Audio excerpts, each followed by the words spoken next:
akhirnya memilih untuk memproduksi musik album anak? Oke, pertama terima kasih banyak buat rekan-rekan media yang udah hadir. Terima kasih juga buat teman-teman dari MDMD Radio yang udah hadir.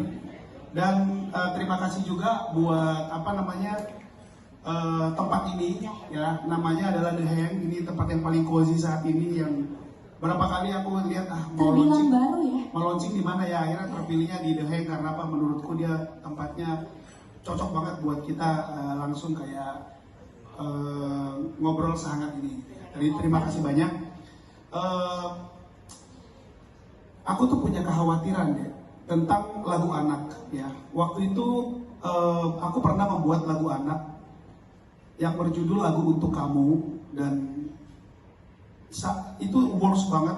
Saat ini ditonton oleh view-nya 308 juta view on YouTube ya. Nah setelah itu aku berpikir, iya ya, waktu aku merilis lagu itu ya dengan Alisa Dize, ternyata banyak anak kecil juga yang menjadi terinspirasi atas lagu itu. Karena sekarang itu etalase lagu anak itu udah semakin, bisa dibilang sedikit etalase lagu anak. Nah, itu kekhawatiran karena gua kan bapak-bapak juga nih ya. Jadi udah punya anak kecil, punya anak ya. Sekarang anak kecil itu idolanya udah yang dewasa-dewasa, bahkan mereka berpakaian juga di video klipnya itu ya kurang pantas ditonton anak kecil. Nah, akhirnya dengan kekhawatiran itu aku berangkat untuk bikin lagu untuk anak-anak, dan ini adalah lagu anak-anak ketiga yang aku bikin.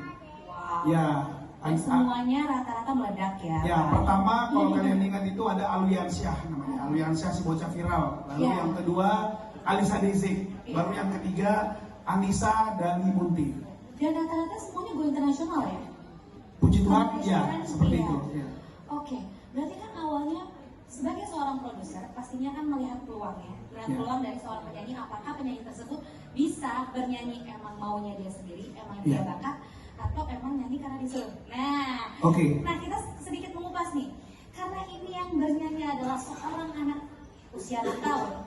Bisa nggak diceritain awal bisa menangkap peluang bahwa wah ini Alisa ini bisa nyanyi loh? Tentu nggak segampang itu juga untuk kerjasama dengan saya, udah pasti. Karena targetku untuk di industri musik ini, jujur aja, untuk anak kecil targetku itu adalah bukan dia laku atau tidaknya, tetapi dia bagus beneran apa enggak, biar dia bisa diinspirasi sama anak kecil lainnya gitu. Karena bisa menjadi tren untuk anak-anak. Itu yang point of view pertamanya. Lalu yang keduanya, pada waktu itu Laitom, orang tuanya Anissa, ayahnya, tiba-tiba DM ke Instagramku.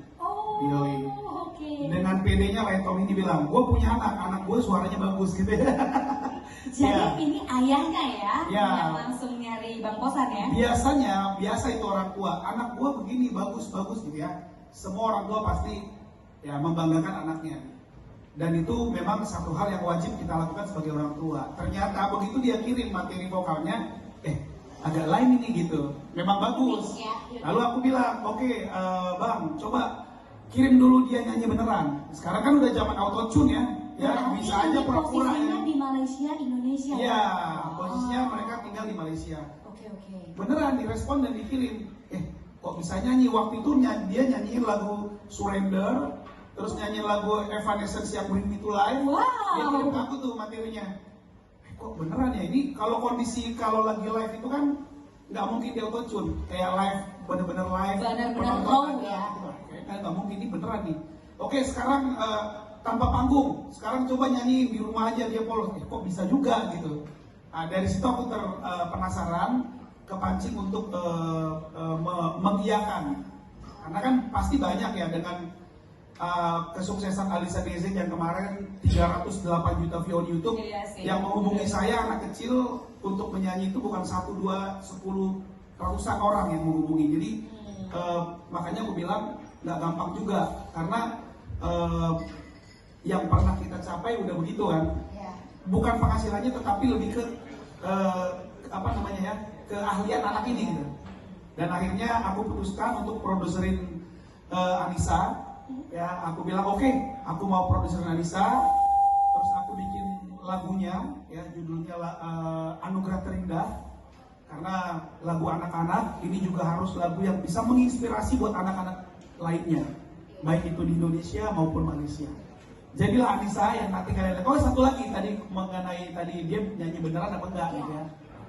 Ini anak tadinya aku suruh playback aja, tapi dia bilang enggak om, aku mau nyanyi live. Jadi tepuk tangan loh buat Anissa. Tepuk tangan loh Ya. buat Anissa. Aku bilang Anissa nyanyi playback aja ya. No. Dia pakai bahasa Inggris, dia nggak tahu bahasa Inggris gua salah-salah. Oke. Dia bilang gua mau nyanyi live katanya. Oke. Jadi nanti teman-teman bisa menilai seperti apa Anissa. Semoga dia nanti perform dengan baik. Stay tune di sini. Aku berharap teman-teman semuanya bisa menulis yang terbaik buat anak Indonesia yang stay di Malaysia dan membawa nama harum Indonesia di sana. Terima kasih. Wah, seru banget ya. Sebelum kita mengupas di bagaimana prosesnya, aku penasaran mau tanya sama ayahnya. Ya, Ayah Tom, apa kabar Ayah Tom? Aku seneng banget nih kalau ada seorang ayah yang support banget anaknya dan mewadahi. Ya, karena aku adalah salah satu produksi dari orang tua aku sendiri.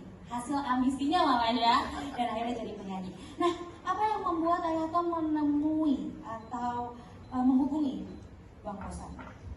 Oke, jadi sejarah itu cukup unik. Nama Kosan Tobing sendiri bukan nama yang baru di industri musik. Kebetulan saya tuh pemain drum untuk band-band sekolah ya. Baru tahu. Untuk band-band sekolah lah. Oke. Jadi pasti udah sering dengar pemain-pemain drum yang ada di Indonesia. Jadi darah musik karena dari orang tua juga ada. Jadi memang sudah dimulai dari situ, itu awalnya. Lanjut saat kehamilan Anissa, istri saya untuk Anissa ini, saat kita setel musik, dia respon. Bahkan umur 2 bulan, 3 bulan kita setel musik, dia respon dan timing dan temponya tuh pas saat dia merespon untuk masuk ke satu lagu. Dan juga kita ada drum elektrik di rumah. Biasa ya. Dia suka setel lagunya itu lagu metal dan rock. Dia maunya ke arah situ. Karena dibunyiin dari ayahnya, bener nggak? Dikasih lagu, lagu dan akhirnya dia milih sendiri mau dengerin yang mana dan cukup catchy dari segi beat dan upbeat seperti itu. Jadi dari situ kita lihat dan dia juga nggak kecapean kalau nyanyi. Jadi kalau kita lagi travel kemana gitu, dia selalu nyanyi di mobil, nggak kecapean sehingga kita rasa ini hobinya nyanyi nih. Di kamar mandi nyanyi, di sekolah gurunya juga laporan, oh ya Precious, Anissa Dalimunte nyanyi terus. Jadi dari situ kita udah melihat potensi untuk dia menyanyi. Dan karena kita waktu di Malaysia itu ada satu anak, Alisa Dezek, yang produserin lagu, namanya Lagu Untuk Kamu. Lagu Untuk Kamu itu adalah Kosan Tobing. Waktu saya cek, oh ya ini Kosan Tobing, orang Indonesia. Udah dikepo ya? Marganya Tobing pula, ibu saya penggabean. Nah, jadi makin saya coba nih untuk menghubungi dan memberikan sampel lagu Anissa kepada live Kosan. Oh, jadi benar-benar ini kenalannya baru ya? Baru. Masih dalam tahun ini kah? Tahun ini 4 Berarti bulan lalu, proses 5 bulan. untuk single ini memakan waktu berapa lama? 3 bulan atau lebih. Ya mungkin karena memang anaknya juga sudah punya hobi, sudah punya kemampuan, tinggal di matangkan lagi gitu. Oke, nah untuk pembuatan lagu sendiri, kenapa sih Bang Kosan aku bikinlah Anugerah Terindah? Apa dibaliknya? Aku bikin Anugerah Terindah itu judulnya karena kembali lagi tadi. Oh ini mikir enak ya, mikir penyanyi beda ya? Enakan ini ya? Oke. Kembali lagi tadi, anak kecil itu tidak boleh kita suguhi dengan lirik yang berat-berat. Harus yang dengan lirik yang simple, yang biasa didengarkan keseharian sama orang tuanya. Jadi Anugerah Terindah itu menurutku bukan satu kata yang sulit, dan itu juga sesuatu kata yang membangun positive vibe buat anak-anak, ya. Jadi benar-benar lagunya menceritakan tentang seorang anak yang sangat berterima kasih, bersyukur kepada Tuhan bahwa dia mendapatkan ayah dan ibu yang baik, yang bisa menjaga, yang bisa merawat, bisa mengajari dia dengan baik. Bahkan dia bilang, ini sih 1000 bunga juga gue kasih, nggak cukup nih buat kebaikan ayah dan ibu gue, gitu. Kira-kira gitu. Dan Menurutku kalau ini lagu diputar-putar terus ya, apalagi kita sebagai orang tua, kita kasih dengar lagu ini ke anak kita, ini akan menjadi satu energi positif buat anak kita. Yang biasanya mereka di YouTube itu dengar-dengar lagu yang udah dewasa-dewasa, kita nggak bisa kontrol liriknya seperti apa. Itu tadi, Cik. Pokoknya aku tuh berangkat dari kekhawatiranku tentang krisis lagu anak di Indonesia. Tentang fenomena-fenomena yang terjadi, akhirnya kita bentuk literasi lewat lagu. Betul.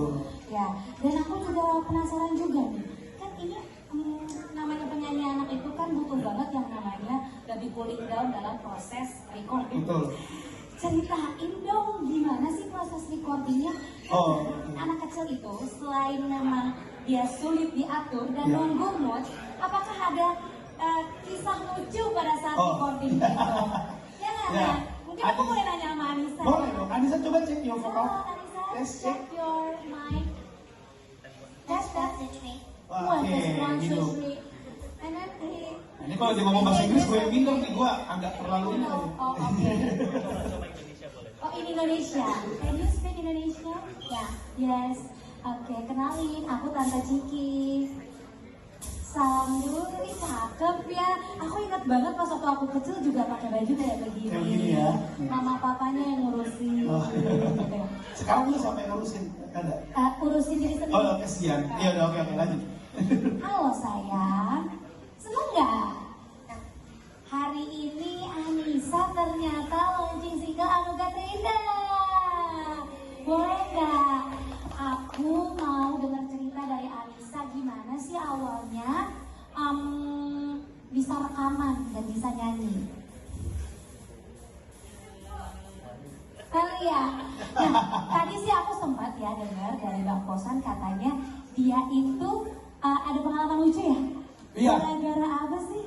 Ya, jadi jadi di prosesnya ini aku bikin lagunya Anugerah Terindah. Sebenarnya bikin lagunya itu gak lama. Yang lama itu adalah proses rekamannya karena menyesuaikan waktuku juga punya kesibukan yang lain dan akhirnya jadilah rekaman itu kalau nggak salah 2 bulan lebih. Dan Anissa ini kan sekolah, ya kan? Dan kita kan tidak bisa mengeksploitasi anak begitu kan, apalagi sekolahnya dia jadi terganggu. Jadi saya yang berangkat ke Kuala Lumpur ke Malaysia untuk rekam vokal dia. Di Malaysia ya? Ya mau tidak mau karena dia tidak libur gitu. Jadi saya datang ke sana, gue pikir ya udahlah kayak biasanya rekaman terus fales. Gitu. Anissa ini vokalnya temponya bagus dan dia tidak fales nyanyinya. Untuk ukuran anak kecil, menurutku sih sudah tergolong sangat proper untuk sebagai penyanyi, gitu ya. Tidak fals kategori anak kecil ya, oke banget ya temponya. Lalu lagi rekaman, ini ada kejadian lucu. Dia selalu ngomong R itu nggak bisa, R gitu. Jadi mungkin dia udah mulai tertekan kali ya kan. Kalau aku direct vokal nggak biasa ngedirect vokal orang yang dewasa kan, diulang ya. Akhirnya aku biarkan dengan karena aku udah pernah mendirect vokal anak kecil sebelumnya, aku ikut yang itu. Akhirnya memang dia nggak bisa ngomong R dengan baik, bukan dengan baik, dengan versi yang orang Indonesia pada umumnya. Jadi dia ngomong R gitu. Bukan dia cadel, tapi memang udah kebiasaan di logat Indonesia, logat bahasa Melayu. Ya, dan kesehariannya dia pakai bahasa Inggris. Oke. Kalau gue bahasa Batak di rumah dia bahasa Inggris. Akhirnya ya udah itu jadi aku bikin menjadi ciri khasnya dia. Jadi ngomong Anugerah Terindah tuh kadang dia berhasil, kadang dia enggak.